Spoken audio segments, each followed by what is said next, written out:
So I want to talk to you about something real quick that happened to me and that I wanted to share with you guys just in case this ever happens to you.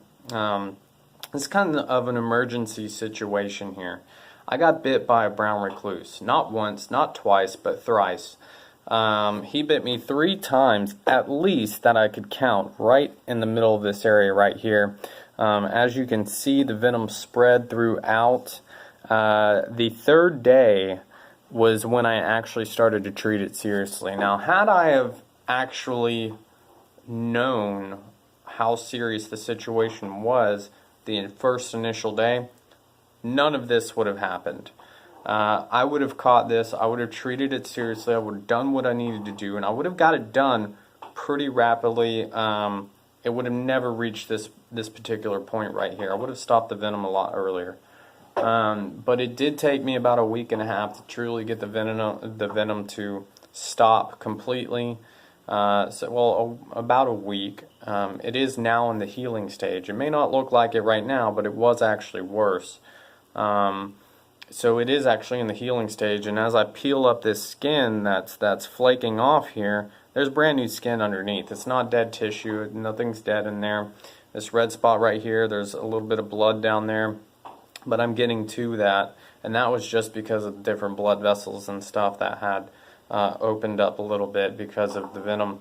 So I am in the healing stage now, but I did 2 different things with a few different herbs that I want to talk to you guys about, and what I did and how I did it and why I did it and why it worked. So the 2 things that I took internally were medicinal mushrooms and MSM, methyl sulfonylmethane. Medicinal mushrooms are key for the immune system. I got 300 capsules at the store of a mushroom complex, medicinal mushroom complex, and I took about 25 capsules a day, like 5 capsules every hour or every couple of hours or so. Every chance that I got, I just sucked down 5 capsules. And then I took 5 capsules, which was 1 gram per capsule of MSM. Now, MSM, I'm not exactly sure of the mechanism behind MSM, or methyl sulfonylmethane, but I would have to believe that it is the methyl groups that are actually attached to the sulfur. It's not the sulfur itself, because sulfur is known to break down calcium and give elasticity to tissue and everything, which is super critical for rebuilding all this tissue and keeping it alive. So that was actually key. The sulfur was for keeping this skin, keeping those ligaments and muscles and tendons and all those different tissues from degrading faster. But the main source of or the main action behind the methyl sulfonylmethane and its anti-venom properties, I believe, are because of the methyl groups that are attached to the sulfur. I have seen many and numerous studies on methyl groups that are extracted from different plants and used for anti-venom properties, and they have extremely great results.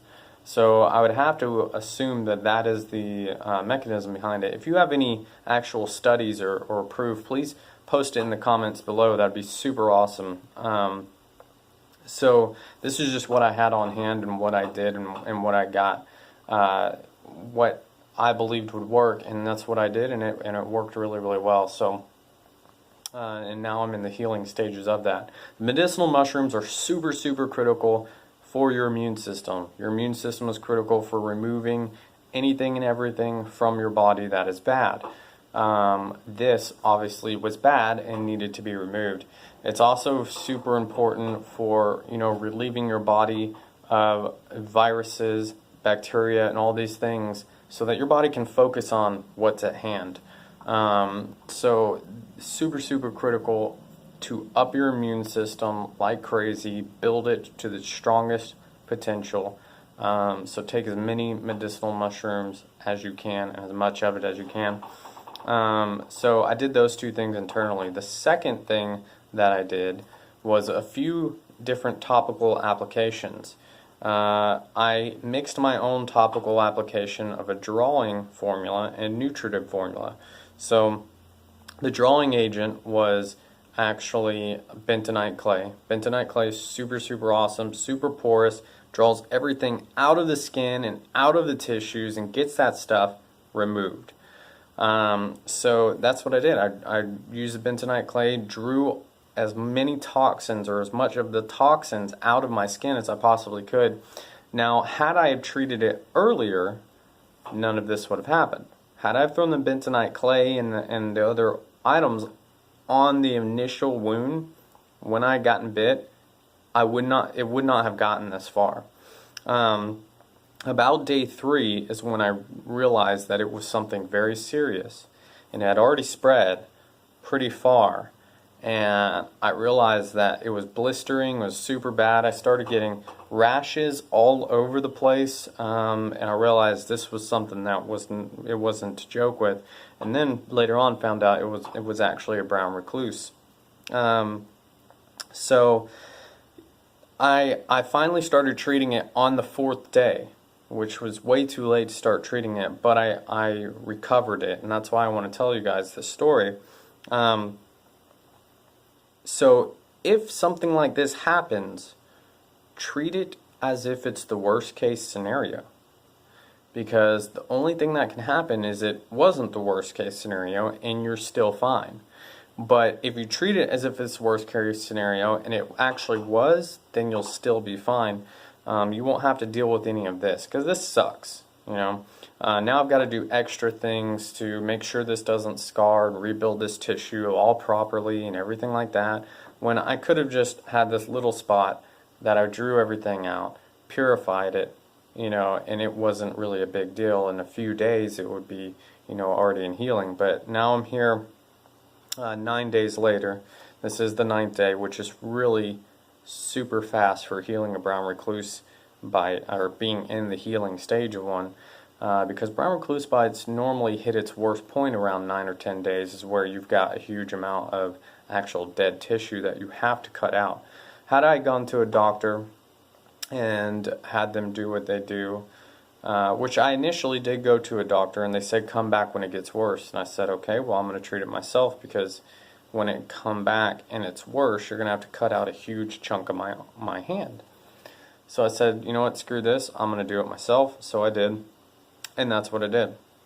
Now, not only bentonite clay, but I also mixed MSM powder in with the bentonite clay and water. And then I also put moringa in it.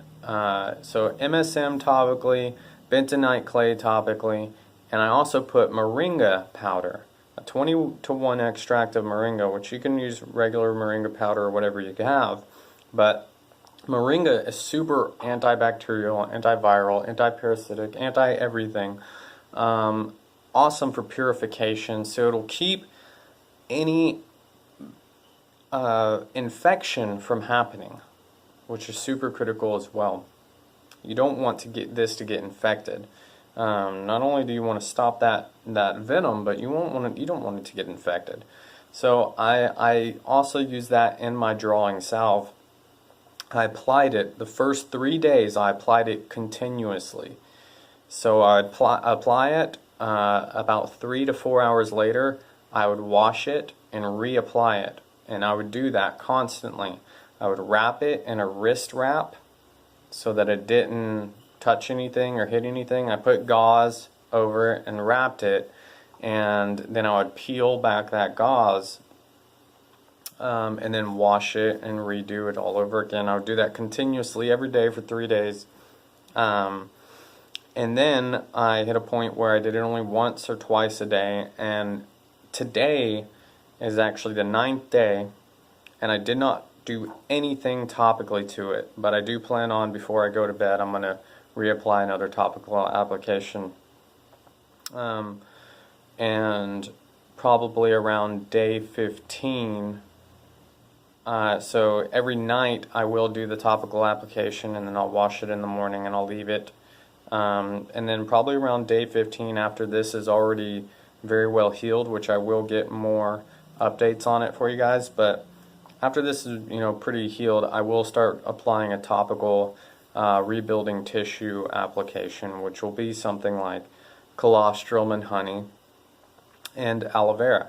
So I'll throw a slab of aloe vera on here, and I'll wrap that and leave it on for the night, just to make sure there's no scarring, that I get all this skin and tissue rebuilt properly. And I'll continue to take the MSM and the medicinal mushrooms, but I'll slow down to probably about 10 capsules a day of each. So, and then slow down to just a maintenance dose of, maybe 4 capsules of each a day.